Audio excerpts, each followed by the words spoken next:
चलिए आज हम क्लास 10th के लिए जो अक्टूबर महीने में एक मासिक टेस्ट हुआ था उसके क्वेश्चन का सॉल्यूशन कर देते हैं। ऑब्जेक्टिव 30 क्वेश्चन ऑब्जेक्टिव है, जिसमें से 30 का डिस्कशन आज हम कर देते हैं।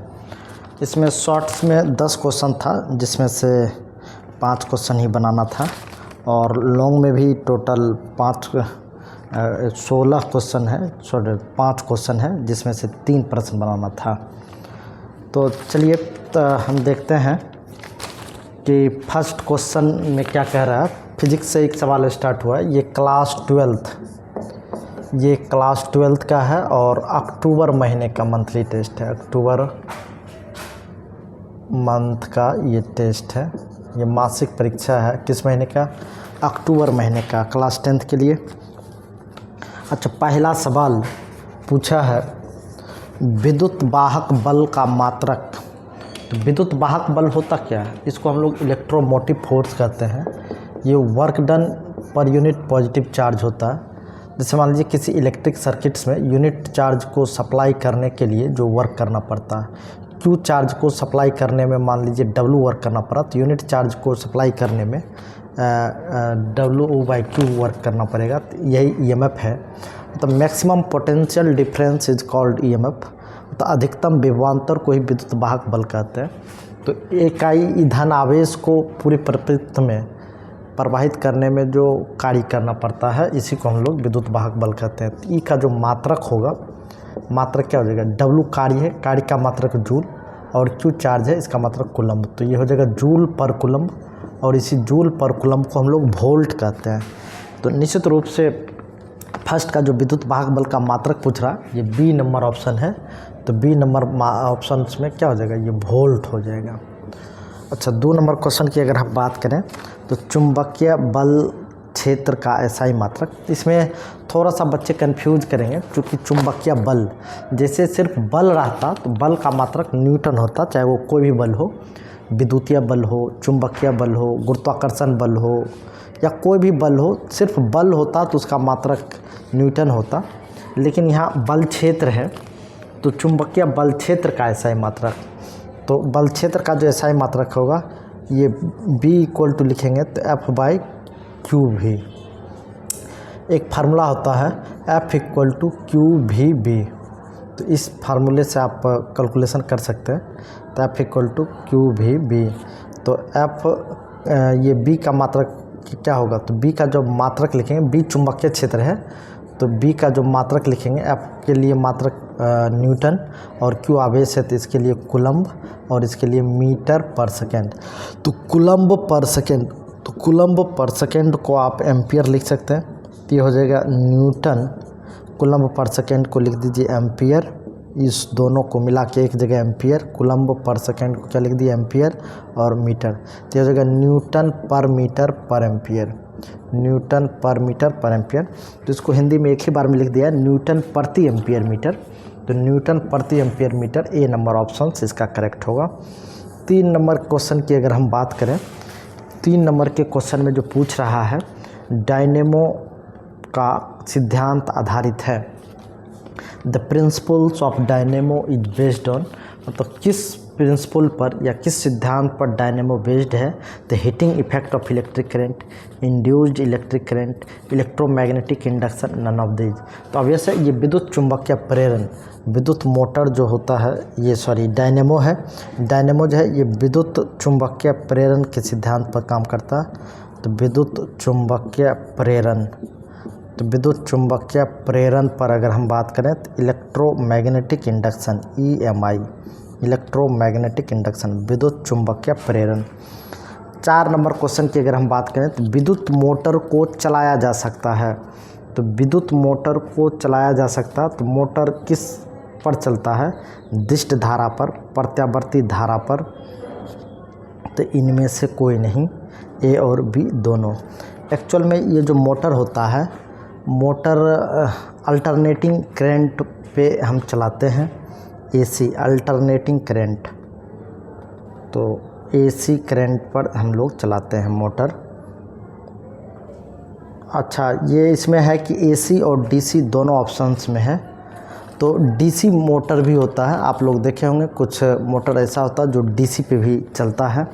तो इसमें ऑप्शंस ए और बी दोनों हो जाएगा, एसी और डीसी।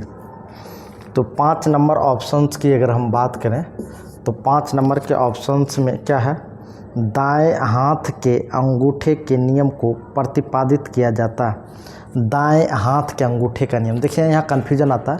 एक है फ्लेमिंग का बाम हस्त नियम, वो अलग है। फ्लेमिंग का दाएं हाथ का नियम वो भी अलग है। इसमें पूछ रहा फ्लेमिंग के अंगूठे का नियम, ये है अंगूठे का नियम। यानी अंगूठे का नियम में अगर किसी चालक तार को हम इस प्रकार से पकड़ते हैं कि अंगूठे की दिशा में विद्युत धारा प्रवाहित हो रहा हो, तो शेष मुड़ी हुई अंगुलियों की दिशा में चुंबकीय क्षेत्र जाता है। ये 5 नंबर में जो पूछा है अंगूठे का नियम किसने प्रतिपादित किया था, तो ये सी में जो हो जाएगा मैक्सवेल। सी में क्या हो जाएगा, मैक्सवेल। 6 नंबर क्वेश्चन की अगर हम बात करें तो विद्युत चुंबकीय प्रेरण की खोज किसने की थी। तो विद्युत चुंबकीय प्रेरण की जो खोज है ये फैराडे साहब ने किया था। फैराडे का लॉ भी आप पढ़ेंगे, इंड्यूस्ड ईएमएफ इज डायरेक्टली। अच्छा लगे कि ये 10th में है नहीं फैराडे का नियम, लेकिन आप लोग याद रखेंगे कि ये फैराडे साहब ने विद्युत चुंबकीय प्रेरण की खोज की थी। ये 7 नंबर में जो क्वेश्चन है ये पूछ रहा विद्युत चुंबक बनाया जाता है पीतल से, इस्पात से, नरम लोहा से। याद रखेंगे इलेक्ट्रोमैग्नेट में एक ऐसे मटेरियल्स का इस्तेमाल किया जाता है, यानी विद्युत चुंबक में एक ऐसे मटेरियल्स का इस्तेमाल किया जाता है जो कि आसानी से चुंबकित भी हो जाए और विचुंबकित भी हो जाए।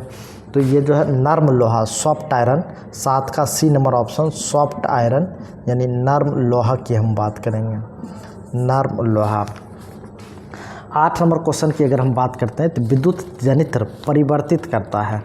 तो विद्युत जनित्र electric generators converts mechanical energy into the electrical energy, mechanical energy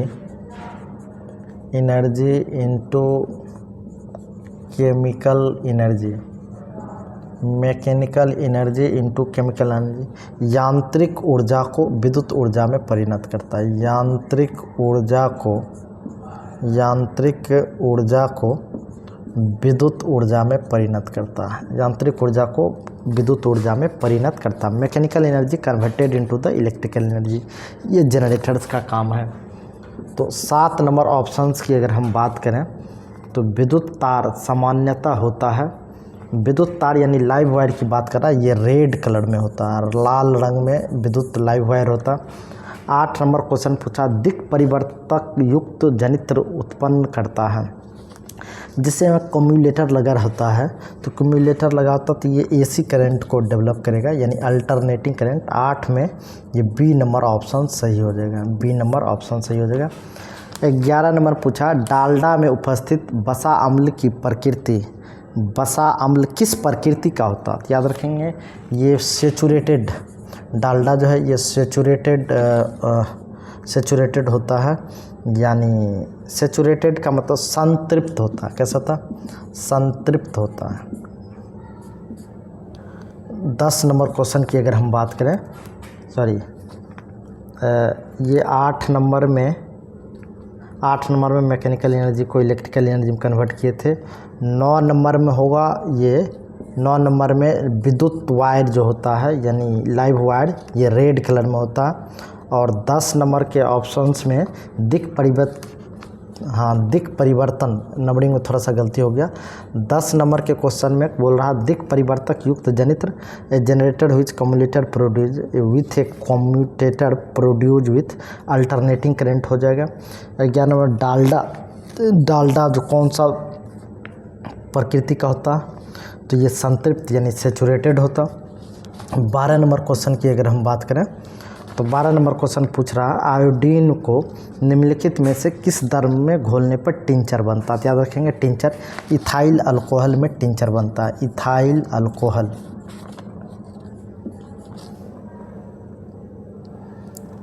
ethyl alcohol, D number option 12 का डी, ये इथाइल अल्कोहल हो जाएगा। 13 नंबर ऑप्शन की अगर हम बात करें तो कैल्शियम कार्बाइड जल के साथ अभिक्रिया करके बनाता है।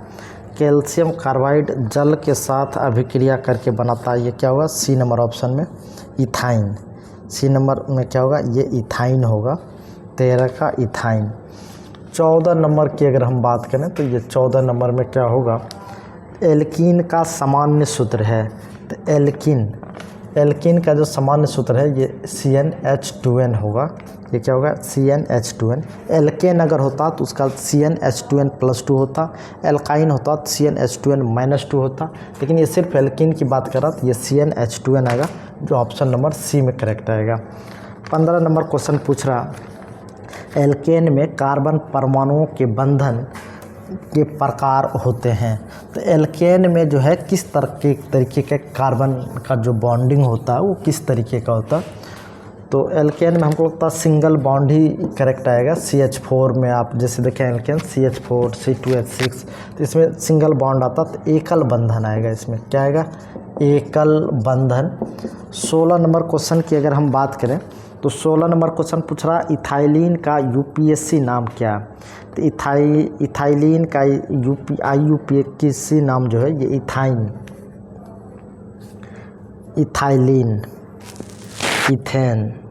इथेन तो नहीं होगा, इथीन भी नहीं होगा, इथाइलिन है तो इथाइन हो जाएगा। ये बी नंबर ऑप्शन में इथाइन को ही हम लोग सिंपल इथिलीन बोल देते हैं, ये 17 नंबर क्वेश्चन की अगर हम बात करें इसमें एल्डिहाइड श्रेणी के क्रियाशील समूह हैं। तो एक्चुअल में ये जो ऑप्शन है, ऑप्शन में कुछ मिसिंग है। एल्डिहाइड ग्रुप की बात कर रही है, तो एल्डिहाइड ग्रुप ये तो सी नंबर ऑप्शन तो अल्कोहल है और ये ए नंबर ऑप्शन तो कीटोन है।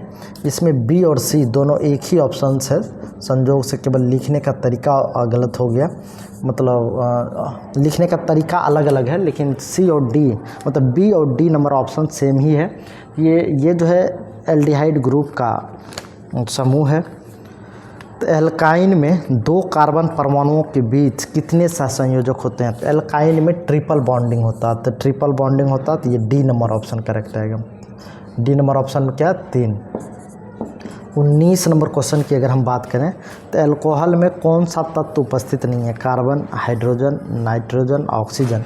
तो इसमें जो है ये नाइट्रोजन उपस्थित नहीं होगा, ये बी नंबर ऑप्शन ही आएगा। नाइट्रोजन ये कभी भी उपस्थित नहीं होगा। 19 का अल्कोहल में कौन सा तत्व उपस्थित नहीं है? तो ये नाइट्रोजन उपस्थित नहीं है। 20 नंबर ऑप्शन की अगर हम बात करते हैं तो इसमें है निम्नांकित यौगिकों में से कौन जल में अविलय है? तो ग्लूकोज जल में विलय होता है। एथेनॉल, ये भी एथेनॉल चूँकि अल्कोहल है तो ये भी जल में घुलनशील होगा। एथेनोइक अम्ल ये भी जल में घुलनशील होता। ये जो इथाइन है, इथाइन निश्चित रूप से जल में घुलनशील नहीं है। तो ये 21 नंबर के क्वेश्चन पूछ रहा है। अब बायोलॉजी के इकोसिस्टम का क्वेश्चन है। इसमें एक वन पारिस्थितिकी तंत्र में कितने पोषी स्तर होते हैं? How many trophic levels are there in forest ecosystem? बस 2 मिनट।